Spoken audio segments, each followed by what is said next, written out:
تاریخ ندی قربان شمه وطنای زد کوم تاریخ دیوان شمه وطنای لور تاریخ ندی قربان شمه وطنای زد کوم تاریخ دیوان شمه وطن. درنو لیدونکو السلام علیکم. دا شاوخوا احاطه د ستر امپراتور احمدشاه بابا کور یا استوګنځای دی. تر اوسه پورې چې تاسې یې وینئ تر اوسه پورې پر خپل حالت باندې پاتې دی. د دې کور د اوسني وضعیت په اړه استملاک په اړه به زه په کندهار کې د اطلاعات فرهنګ ریاست د هنر او فرهنګ د امیر ښاغلي صفوان صاحب سره بحث ولرم، خو تر هغه وړاندې به د دې کور نږدې او په داخل کې ځینو ځایونه ووینو. لور تاریخ ندی قربان شمه وطنای زد کوم تاریخ دیوان شمه. دا د هغه وخت دروازه ده د احمدشاه بابا چې استوګن و، دلته ځینې خونې زد کوم تاریخ دیوان شمه وطنای لور تاریخ. دا د احمدشاه بابا د استوګنځای یوه بله کوچنۍ کوټه ده، والله اعلم چې دلته به دوی د ژوند په کم حالت کې کښېنستله، خو دا هغه ځای دی چې پخپله د افغانستان ستر امپراتور اوسېدی او وروسته له رسمیاتو څخه او درباره څخه به بیا دغه کور ته راتلي.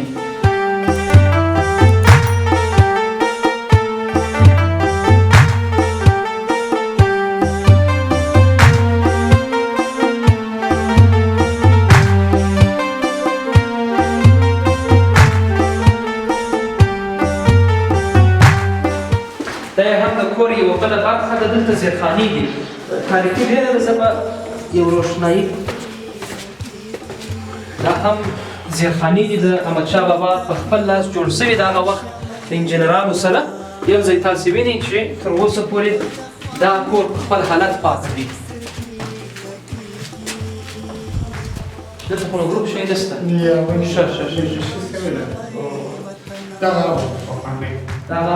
Da văzut că ce mușeți voi care. دیوان هنش ودکه زد کومیت. لیدونکو دا د احمدشاه بابا د هغه وخت مسجد دی چې دلته به د خپل رسمیاتو څخه وروسته کور ته رالي او د کور څخه وروسته به د عبادت لپاره دغه مسجد ته راتلی چې تر اوسه پورې هغه پخوانی وضعیت یې پر ځای باندې پاتې دی او دلته لسګونه ګلالي ماشومان د قرآن عظیم شان زده کړه او د دین زده کړه کوي. ندی قربان شمه وطنای زد کوم تاریخ دیوان شمه وطنای لور تاریخ ندی قربان شمه. لیدونکو له ملتیا څخه مو مننه. دا د احمدشاه بابا د خپل وخت یو بل کور دی، خود د ده سپه سالار و، وزیر و، داسې یو څوک به دلته پکښې اوسېدی. دا هم یو بل کور دی چې تر اوسه پورې پر هغه خپل حالت باندې پاتې دی. موږ به یې بیا هم د ځینو خونو څخه دلته هم لیدنه وکړو. زما سره دغه ځوان ملګری په ملتیا باندې چې دی محافظت کوي وربسو. دا هم د هغه خونه ده، ښه دا په خپل هغه تر اوسه پاتې ده. د هغه وخت خونه ده، کېدلی شي دلته د احمدشاه بابا چې ممکن یو وزیر یا په اصطلاح باندې د کورنیو څخه یو بل څوک. دا په احمدشاهي ښار کې په خپله هغه منطقه ده چې د احمدشاه بابا د کلا تر څنګ نږدې 18 شاوخوا کورونه دلته موجود دي.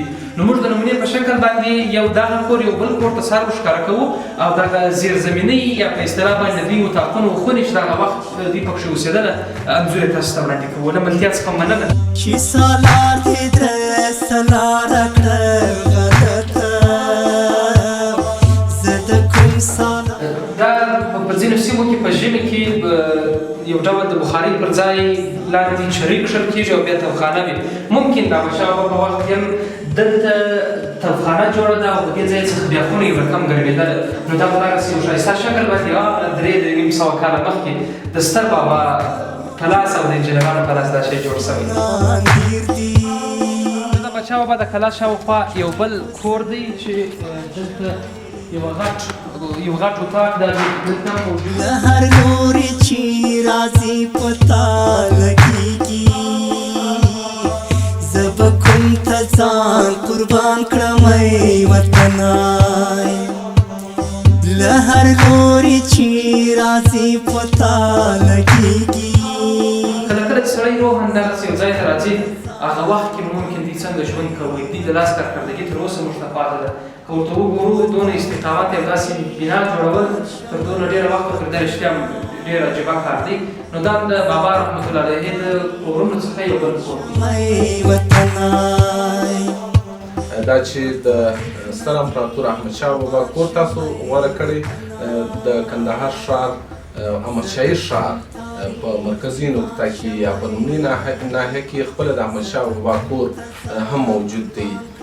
دا چې د احمدشاه بابا کور خپله د لوی امپراتور احمدشاه بابا په هدایت باندې په 1102 هجري قمري کال کې د مسلکي فني انجینرانو په توسط باندې دا کور د دې په خپله په احمدشاهي ښار د مقبرې څخه تقریبا نږدې موقعیت لري او ډېر لرغونی او پخوانی کور دی چې بیا د اطلاعات او فرهنګ ریاست سره د تاریخي ابداتو په لیست کې هم شامل دی.